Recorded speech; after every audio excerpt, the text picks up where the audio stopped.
Bienvenidos a nuestro canal, El vuelo de las golondrinas negras. Esta expresión, que data de la época de los faraones en el antiguo Egipto, habla de una suerte de superstición, en la que cada vez que las golondrinas negras surcaban el cielo, estas representaban el espíritu de los muertos, y así se expandió como un presagio de mal augurio, en el que las golondrinas negras representan las almas de los caídos, que en esta ocasión relacionamos con los fallecidos víctimas del primer tema que abordaremos. Este canal está coproducido por...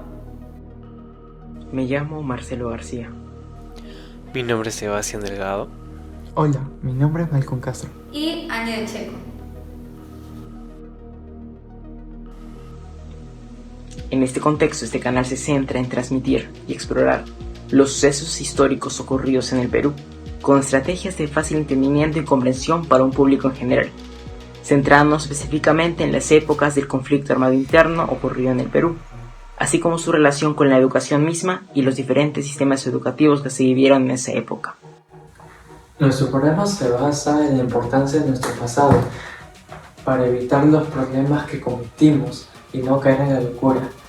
Podemos relacionar esto con la gravedad, ya que solo basta un pequeño empujón para el derrumbe de la sociedad. A continuación, un contexto general del tema.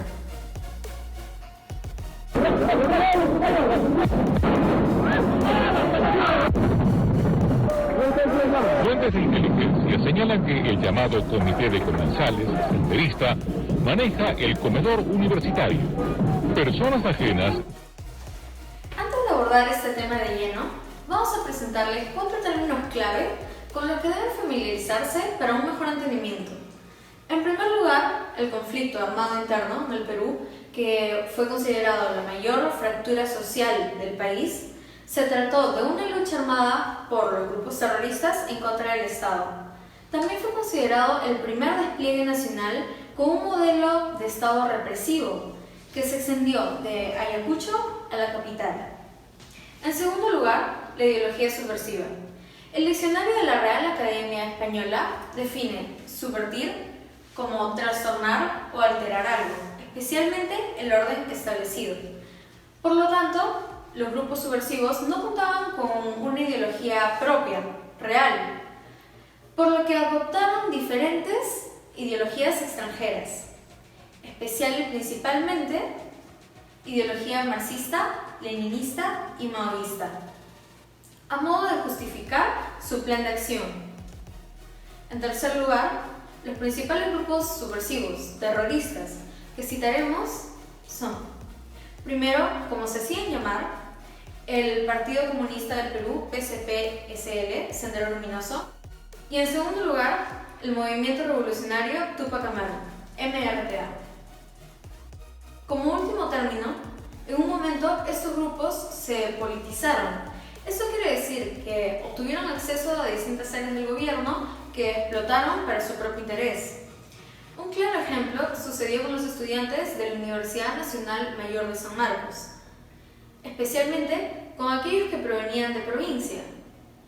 Estos grupos subversivos convencieron a estos estudiantes que el Estado no permitía su educación, puesto que ni siquiera aportaban con ingresos, y su lucha la basaban en ello. Los años 80 a los años 2000 fueron protagonizados por los grupos terroristas Sendero Luminoso y MRTA y su lucha armada contra el Estado peruano.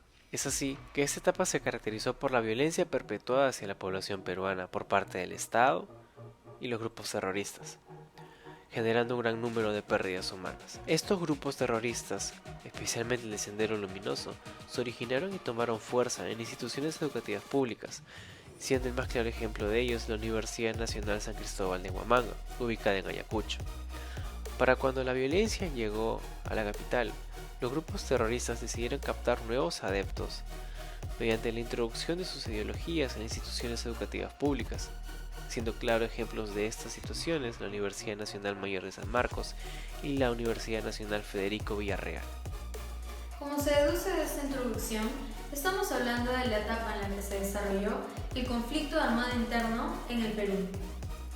Sin embargo, nosotros hemos logrado delimitar este tema en base a 3 aspectos. En primer lugar, el periodo de tiempo. Nosotros nos enfocamos en la primera década del conflicto, es decir, de 1980 a 1990. El segundo aspecto viene a ser el lugar.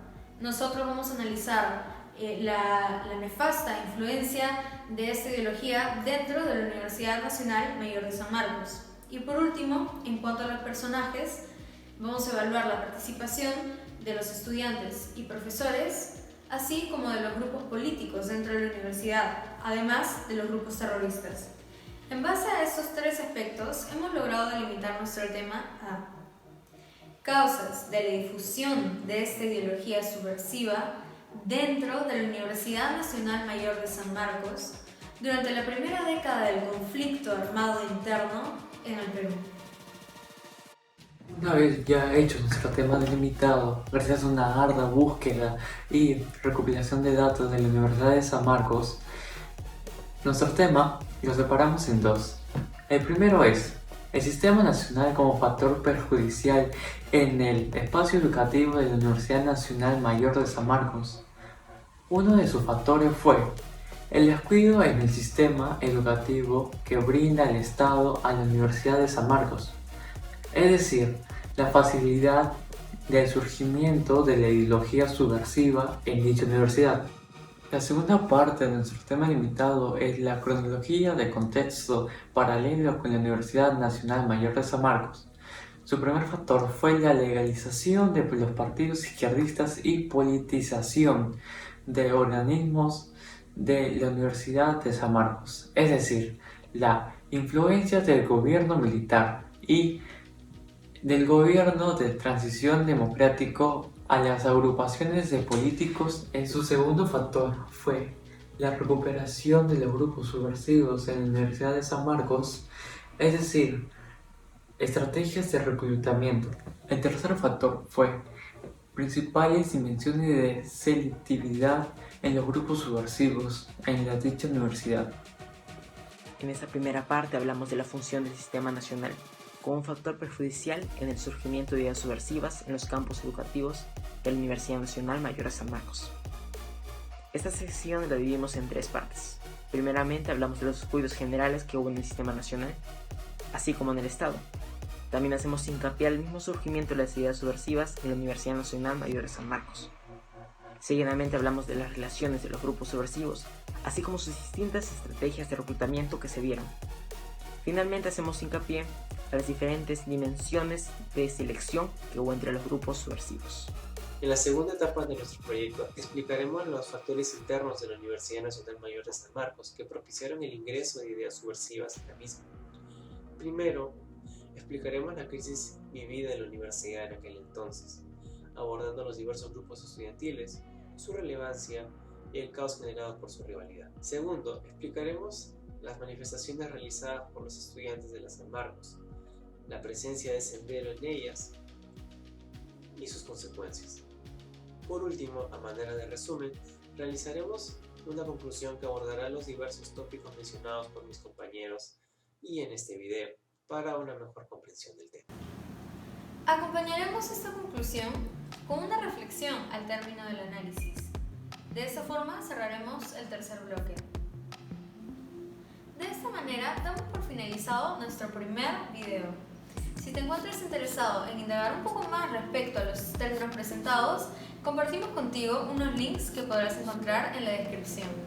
Finalmente, nos despedimos invitándolos a darle like, suscribirse al canal y estar atentos a nuestro próximo video, con el cual comenzaremos el desarrollo de nuestro tema. Gracias.